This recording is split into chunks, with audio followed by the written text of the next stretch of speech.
मऊ में दबंगों से परेशान युवक टावर पर चढ़ गया और प्रशासनिक अधिकारियों को वहां बुलाने की जिद करने लगा। युवक ने काफी देर तक वहां हंगामा किया और मांग न मानने पर टावर से कूदने की धमकी देने लगा। लोगों की सूचना पर पुलिस ने पहुंचकर प्रदर्शनकारी युवक को टावर से उतारा और कोतवाली ले गई। संभल में लॉकडाउन के दौरान बवाल, दो पक्षों में जमकर चली लाठियां। सैकड़ों की भीड़ ने एक दूसरे को खेतों में दौड़ा दौड़ा कर पीटा।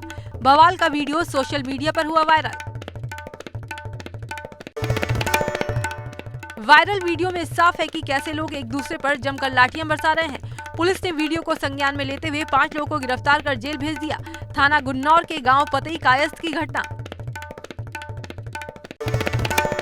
गाजियाबाद में 2 अराजक युवक जिले के महिला अस्पताल की लिफ्ट में पेशाब कर भाग निकले। इस दौरान बिल्डिंग के गार्ड ने लिफ्ट से निकलकर भाग रहे 2 युवकों का पीछा भी किया, लेकिन दोनों बाइक से फरार हो गए। सरकार की तमाम कोशिशों के बाद भी नहीं थम रहा मजदूरों के पलायन का सिलसिला। पंजाब, हरियाणा और दिल्ली से मजदूर रेल की पटरियों के सहारे यूपी और बिहार के लिए निकल पड़े। उनका कहना है कि सड़कों पर पुलिस की लाठी से अच्छा पटरी से सफर करना है।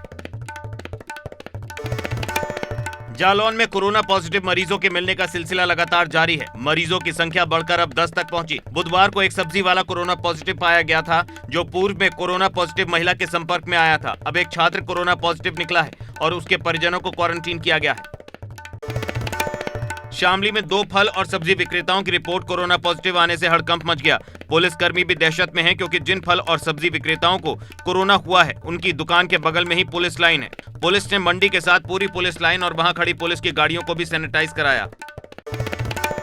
आगरा में केंद्रीय कारागार का सजायाफ्ता कैदी कोरोना पॉजिटिव निकला है। 3 मई को कैदी को सरोजनी नायडू मेडिकल कॉलेज में भर्ती कराया गया था। 4 मई को सैंपल लिया गया था। बुधवार को आई रिपोर्ट में कोरोना संक्रमण की पुष्टि हुई है। अब उसके संपर्क में आने वाले 14 कैदियों को जेल में ही क्वारंटीन कर दिया गया है।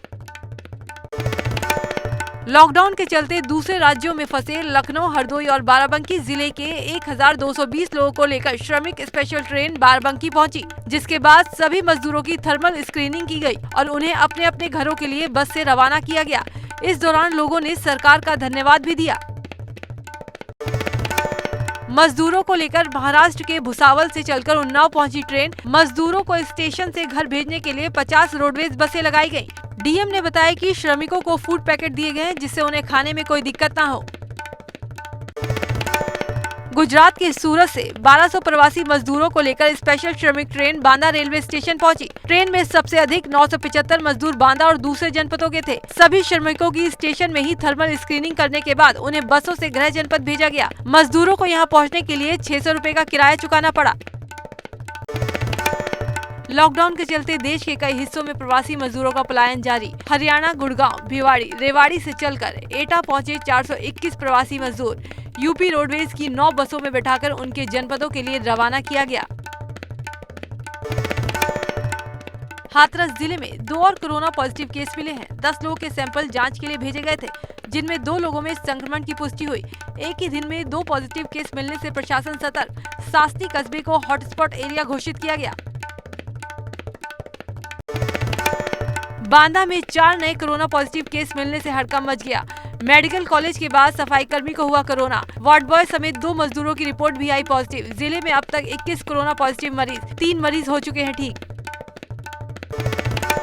आगरा में तेजी से बढ़ रहा संक्रमित मरीजों का आंकड़ा। बुधवार शाम को 14 नए मामले सामने आए। जिले में मरीजों की तादाद पहुंची 667। Total active case 398। अब तक 251 लोग हुए ठीक। मौत का आंकड़ा पहुंचा 18। शहर में 42 हॉटस्पॉट पर काम कर रहा प्रशासन। अमेठी में बढ़ा कोरोना पॉजिटिव मरीजों का आंकड़ा। जांच के लिए लखनऊ भेजे गए 2 लोगों की रिपोर्ट आई पॉजिटिव। दोनों को इलाज के लिए सुल्तानपुर स्थित L1 कोविड हॉस्पिटल भेजा गया।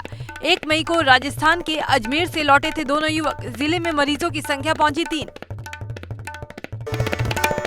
जौनपुर के सामुदायिक स्वास्थ्य केंद्र में बने क्वारंटीन सेंटर में लोगों ने किया हंगामा। साफ सफाई, पानी, बिजली, खाने की सही व्यवस्था न होने से नाराज। कहा क्वारंटीन सेंटर में नहीं आते डॉक्टर।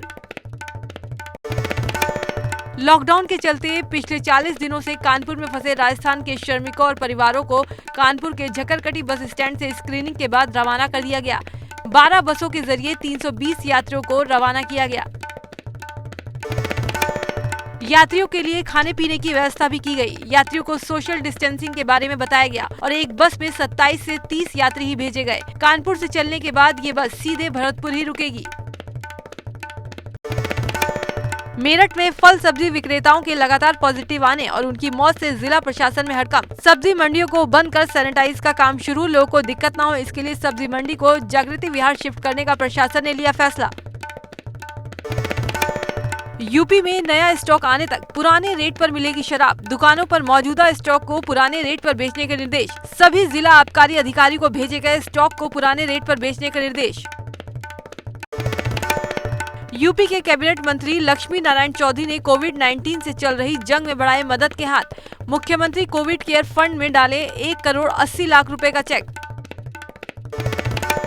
तकरीबन 50 दिनों तक बंद रहने के बाद इलाहाबाद हाईकोर्ट 8 मई से सामान्य तौर पर अपना कामकाज शुरू करेगा। इसके लिए हाईकोर्ट प्रशासन की तरफ से एडवाइजरी जारी की गई है। हाईकोर्ट में 2 शिफ्टों में काम होगा। पहली शिफ्ट में सिविल मुकदमों की और दूसरी शिफ्ट में क्रिमिनल केसों की सुनवाई होगी। गाइडलाइन के मुताबिक वकील गेट नंबर 1 से कोर्ट में एंट्री करेंगे। जिन वकीलों के मुकदमे कोर्ट में होंगे उन्हें ई पास जारी किया जाएगा। ई पास धारक अधिवक्ता को ही परिसर में प्रवेश की अनुमति दी जाएगी। 65 साल से ज्यादा की उम्र और हॉटस्पॉट जोन वाले वकीलों को कोर्ट नहीं आना होगा। गाइडलाइन के मुताबिक वकील गेट नंबर 1 से कोर्ट में एंट्री करेंगे। जिन वकीलों के मुकदमे कोर्ट में होंगे उन्हें ई पास जारी किया जाएगा। ई पास धारक अधिवक्ता को ही परिसर में प्रवेश की अनुमति दी जाएगी। 65 साल से ज्यादा की उम्र और हॉटस्पॉट जोन वाले वकीलों को कोर्ट नहीं आना होगा। वकील वीडियो कॉन्फ्रेंसिंग के जरिए अपना पक्ष रखने के साथ ही खुली अदालत में बहस कर सकते हैं। अदालतें नई भवन में बैठेंगी। फिलहाल 30 कोर्टों में ही कामकाज शुरू होगा। वकीलों को कोट और गाउन नहीं पहनना है, केवल पैंट शर्ट पहनकर आना होगा। मास्क और ग्लव्स लगाना जरूरी है। अंतर्राष्ट्रीय पहलवान अंशु तोमर लॉकडाउन के बीच राष्ट्रीय पहलवान धर्मेंद्र के साथ परिणय सूत्र में बन गई। बागपत में घर पे हुए साधारण विवाह समारोह में दोनों ने अग्नि को साक्षी मानकर 7 फेरे लिए। इस दौरान शारीरिक दूरी के नियमों का खास ध्यान रखा गया। नई टिहरी में यूपी के अलग अलग जिलों के करीब 80 मजदूर फंसे हुए हैं। मजदूरों का कहना है कि घर वापसी के लिए वो पालिका में अपना नाम पता लिखवा चुके हैं, लेकिन अभी तक कोई मदद नहीं मिली। उत्तराखंड में ड्यूटी ज्वाइन न करने वाले डॉक्टरों पर बड़ी कार्रवाई। स्वास्थ्य विभाग ने 421 डॉक्टरों की सेवा की समाप्त। लॉकडाउन में अब एमडीडीए के ठप पड़े हुए कामों को शुरू करने की अनुमति जिला प्रशासन ने दे दी है। आवासीय परियोजना के काम शुरू करने की अनुमति के साथ ही काम करने वाले श्रमिकों की भी कोरोना शर्तों के साथ व्यवस्थाएं बनानी शुरू हो गई हैं। चंडीगढ़ दिल्ली से वापस लौटकर उत्तराखंड आए प्रवासियों का थलासीसैंड पुलिस ने जोरदार स्वागत किया। सभी पुलिसकर्मियों ने लाइन में खड़े होकर इन लोगों का सम्मान किया, साथ ही उन्हें सरकार के दिए दिशा निर्देशों के बारे में बताया। मसूरी विधायक गणेश जोशी ने मसूरी शहर के सैकड़ों लोगों को राशन वितरित किया। ईसाई बस्ती, क्रिश्चियन विलेज और मुस्लिम समुदाय की बस्ती धोबीघाट झील में लोगों को राशन दिया गया। मसूरी के गांधी चौक पार्किंग, पिक्चर पैलेस पार्किंग सहित टैक्सी संचालकों को भी राशन दिया गया। जिन लोगों ने मास्क नहीं पहन रखा था उन्हें बिना राशन के ही लौटना पड़ा। चंपावत की सीमा पर बनाए गए बैरियर का निरीक्षण करने पहुंचे जिलाधिकारी। कोरोना संक्रमण के खतरे को देखते हुए जनपद की सीमाओं पर बैरियर लगाकर सील की गई जनपद की सीमाएं। बुद्ध पूर्णिमा के अवसर पर पूरे देश को बधाई देते हुए प्रधानमंत्री ने कहा, मुझे पहले भी इस अवसर पर देशवासियों के साथ संवाद करने का सौभाग्य मिला है। हालांकि आज की बदली हुई स्थितियों के चलते हमें कुछ संकल्प लेने की जरूरत है। पीएम मोदी ने कहा, भारत बिना स्वार्थ के साथ इस वक्त दुनिया के साथ खड़ा है। हमें अपने साथ साथ अपने परिवार आसपास की सुरक्षा करनी होगी। संकट के समय में हर किसी की मदद करना ही सबका धर्म है। प्रधानमंत्री ने कहा, भगवान बुद्ध ने दुनिया को सेवा करने का संदेश दिया है। आज बुद्ध के कदमों पर चलकर हर किसी की लोग मदद कर रहे हैं, फिर चाहे वो देश में हो या फिर विदेश में। इस दौरान लाभ हानि को नहीं देखा जा रहा। पीएम मोदी ने कहा कि आमने सामने आकर देशवासियों से मुलाकात नहीं हो पा रही, लेकिन बदले हुए हालात में भी आपका और मेरा मन का जुड़ाव है। आज दूर रहकर भी टेक्नोलॉजी के माध्यम से आपने मुझे अपने से जुड़ने का अवसर दिया। इससे बढ़कर सौभाग्य की बात क्या हो सकती है। प्रधानमंत्री नरेंद्र मोदी ने अपने संबोधन में कहा, हमारा काम निरंतर सेवा भाव से होना चाहिए। दूसरों के लिए करुणा सेवा रखना जरूरी है। आज समाज की व्यवस्था बदल चुकी है, लेकिन भगवान बुद्ध का संदेश वही है। सपा अध्यक्ष अखिलेश यादव ने सरकार पर फिर किया हमला। ट्वीट कर कहा, उत्तर प्रदेश जल निगम 3 महीने से कर्मचारियों को वेतन नहीं दे रहा, लेकिन कोविड-19 केयर फंड में दान जरूर कर रहा है। रेलवे के पास भी दान देने के लिए धन है, लेकिन मजदूरों के लिए धन नहीं।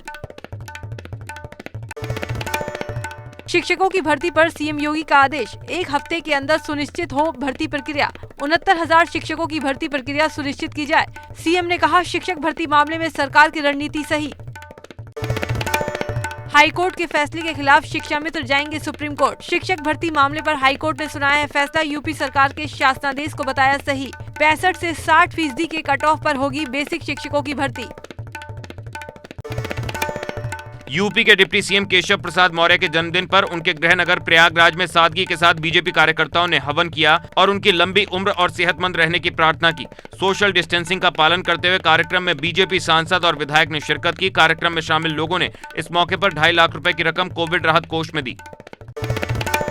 नेशनल शूटर आयुषी और उनके पति सक्षम जाम्बिया में फंसे। पूर्व मुख्यमंत्री हरीश रावत ने अपनी फेसबुक आईडी पर शेयर की दोनों की फोटो, सरकार से वापस लाने की गुहार। सोशल मीडिया पर सीएम त्रिवेंद्र सिंह रावत के निधन की झूठी खबर फैली। इस मामले पर कार्रवाई करते हुए पुलिस ने 6 लोगों पर केस दर्ज कर लिया। साथ ही 1 आरोपी को गिरफ्तार किया जा चुका है। बाकी देश में जानलेवा कोरोना वायरस का प्रकोप जारी है। स्वास्थ्य मंत्रालय के ताज़ा आंकड़ों के मुताबिक भारत में अब इस महामारी से संक्रमित मरीजों की संख्या 53,000 के करीब हो गई। अब तक 52,952 लोग कोरोना से संक्रमित हो चुके हैं।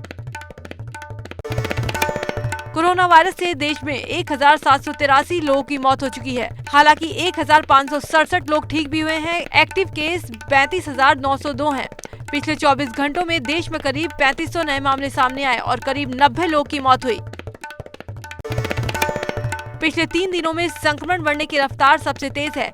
4 मई को देश में 41,000 संक्रमित थे, जो अब यानी 7 मई की सुबह तक बढ़कर करीब 53,000 हो चुके हैं।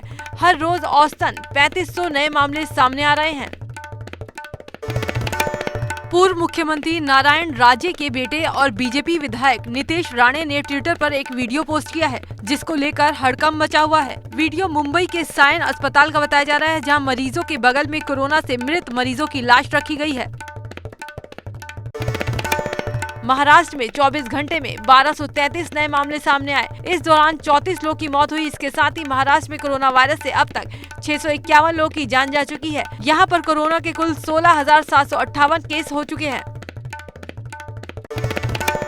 मुंबई में कोरोना संक्रमितों की संख्या 10,000 के पार हो गई। यहाँ पर 10,714 केस हो गए। पिछले 24 घंटे में 25 लोग की मौत हुई। 769 नए केस सामने आए।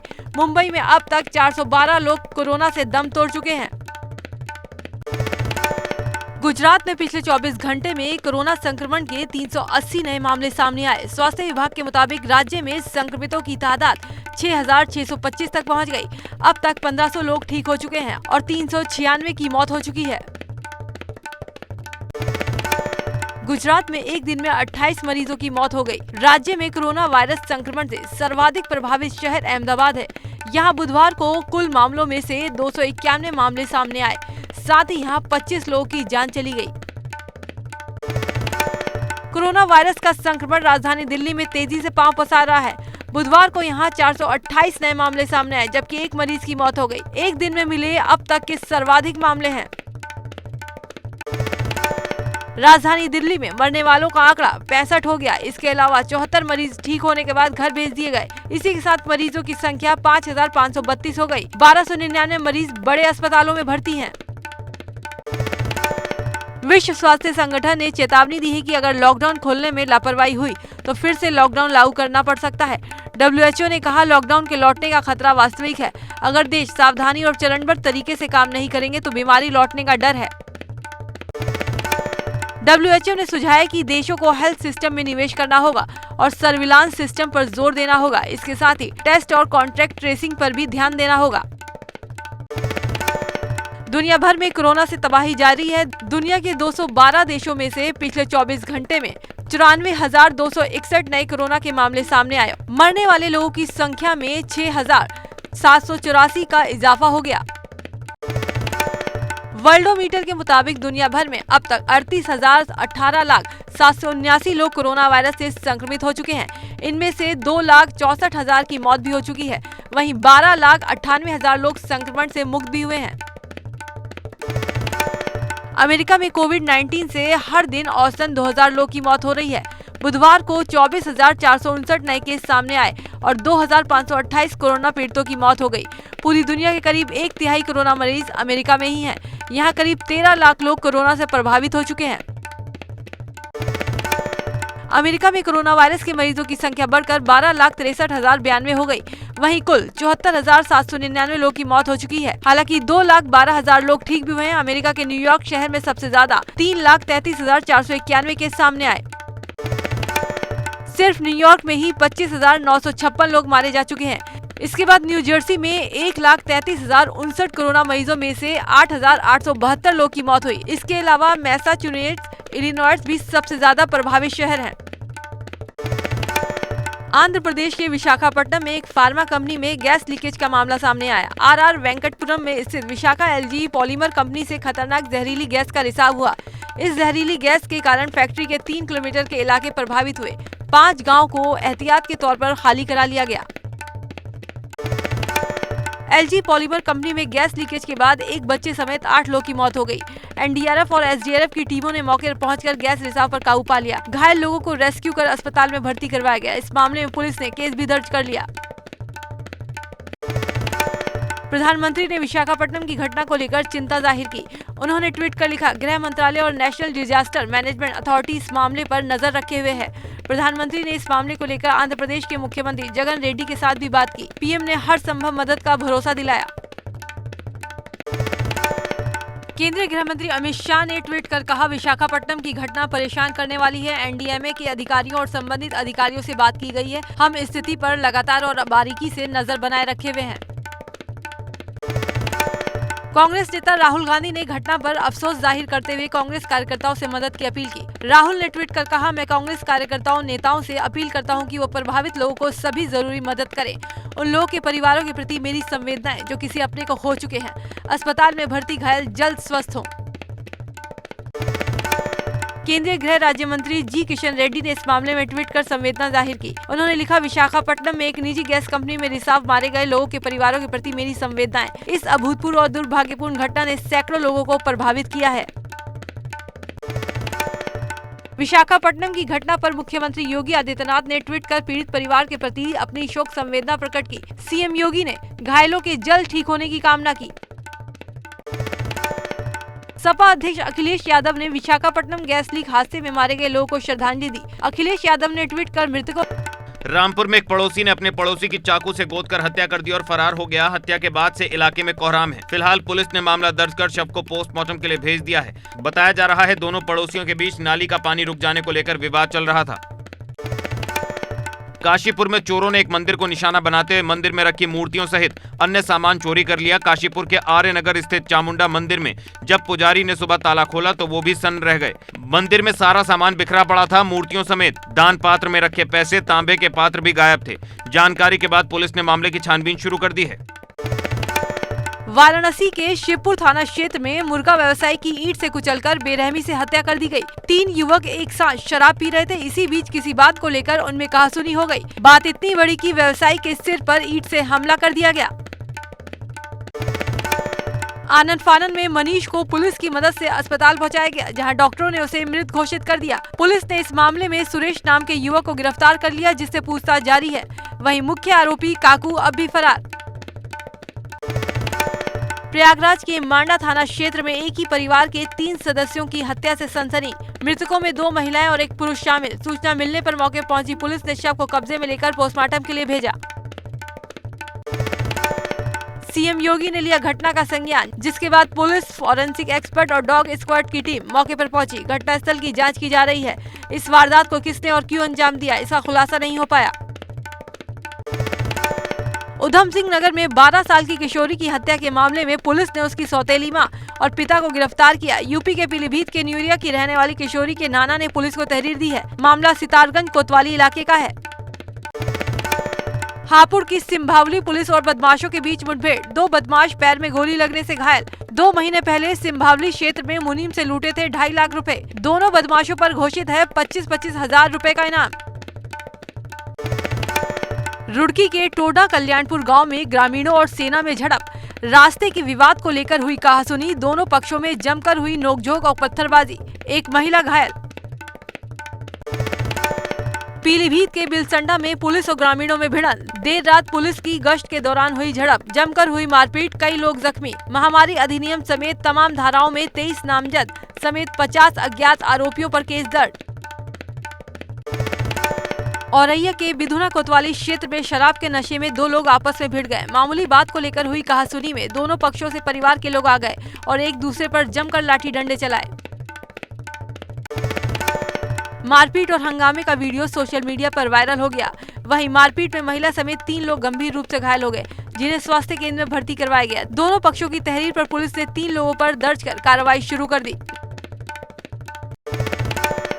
कानपुर के दलीहरपुर गांव में युवक ने किया हाई वोल्टेज ड्रामा। निर्माणाधीन हाई टेंशन लाइन के टावर पर चढ़ा युवक, पड़ोसी के पीटने से नाराज होकर किया हंगामा। पुलिस और परिजनों के 2 घंटे समझाने के बाद नीचे उतरा। सोशल मीडिया पर वीडियो वायरल। गाजियाबाद के थाना ट्रोनिका सिटी के मंडोला इलाके में 2 पक्षों के बीच पथराव, बाइक तेज चलाने को लेकर हुआ था विवाद। पथराव और मारपीट में दोनों पक्षों के 3 लोग घायल, पुलिस के आला अधिकारी मौके पर मौजूद। गोंडा में पुलिसकर्मियों ने वर्दी की मर्यादा को तार-तार किया, अपमानजनक शब्दों का किया इस्तेमाल। आपसी विवाद में प्रतिसार निरीक्षक को दी गालियां। वीडियो वायरल होते ही एसपी ने पुलिसकर्मियों किया निलंबित, विभागीय जांच बैठाई। चमोली के गोपेश्वर गांव में इन दिनों गुलदार की दहशत, एक तरफ लोग गुलदार से डरे हुए हैं तो दूसरी तरफ गोपेश्वर मंडल सड़क से गुलदार को देखने के लिए भारी संख्या में लोग पहुंच रहे हैं। गोपेश्वर नगर में रहने वाले लोग गुलदार का वीडियो शूट कर रहे हैं। कॉर्बेट नेशनल पार्क में शिकारियों के डर से हाई अलर्ट जारी। कॉर्बेट नेशनल पार्क की यूपी से लगी सीमाओं पर बावरिया गिरोह के होने की सूचना अधिकारियों को मिली, जिसके बाद कॉर्बेट नेशनल पार्क से लगी यूपी और अन्य सीमाओं पर गश्त बढ़ाई गई। सभी कर्मचारियों की छुट्टियां रद्द। कुंभ की तैयारियों से जुड़े कार्यों को फिर से शुरू कर दिया गया है। इसी कड़ी में मेलाधिकारी ने मेले के लिए जरूरी हिल बाईपास मार्ग का निरीक्षण किया। डीएम ने बताया कि कुंभ मेला 2021 के लिए लगभग सभी काम शुरू हो चुके हैं। उत्तरकाशी में अचानक मौसम का मिजाज बदल गया, जिससे हल्की बर्फबारी के साथ बारिश हुई। गंगोत्री धाम में भी बारिश के बाद भारी बर्फबारी हुई, जिससे जिला मुख्यालय से पिलंग गांव का संपर्क टूट गया।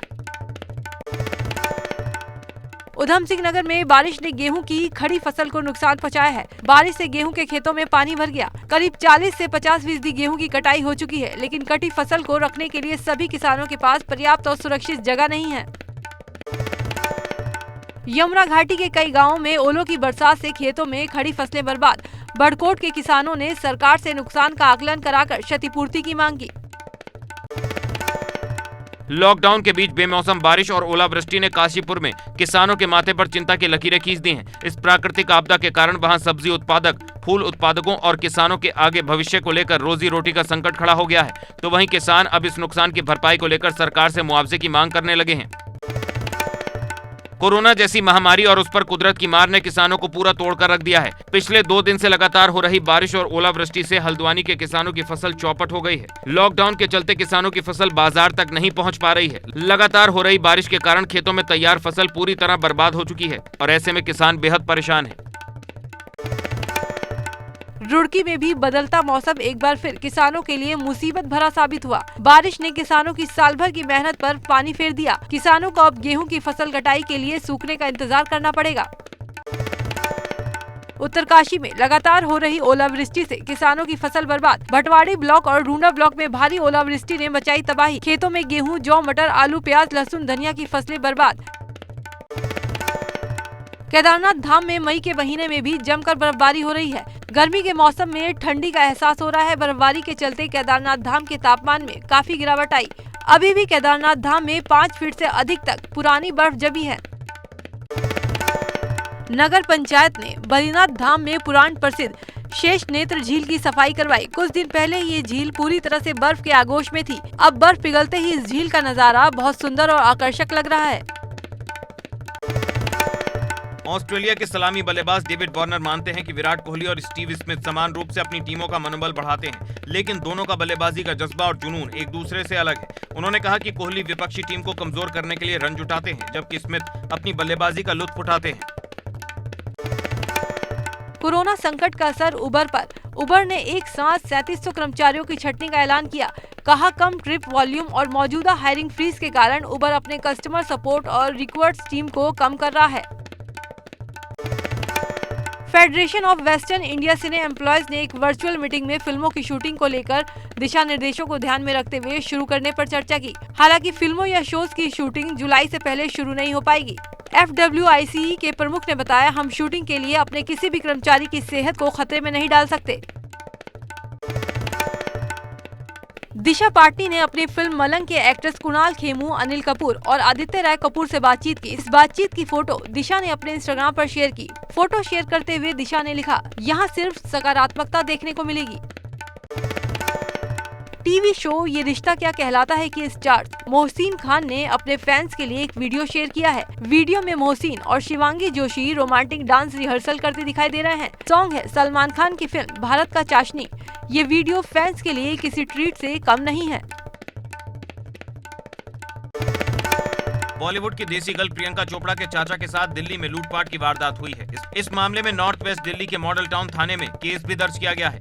बॉलीवुड एक्ट्रेस प्रियंका चोपड़ा की चचेरी बहन मीरा चोपड़ा ने ट्वीट कर बताया, उनके पिता जब वॉक पर गए थे तो स्कूटर पर सवार दो लोगों ने चाकू की